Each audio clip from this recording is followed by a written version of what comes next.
There is something magical about watching pita bread puff up in the oven. Today I'm making a simple batch from scratch. Flour, water, yeast, olive oil, and a little salt come together into a soft, easy dough. The secret is a very hot oven. As the pitas bake, steam creates that beautiful pocket inside.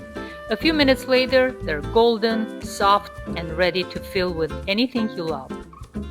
Fresh from the oven, warm in your hands, and impossible to resist. Homemade pizza bread is easier than you think. Enjoy!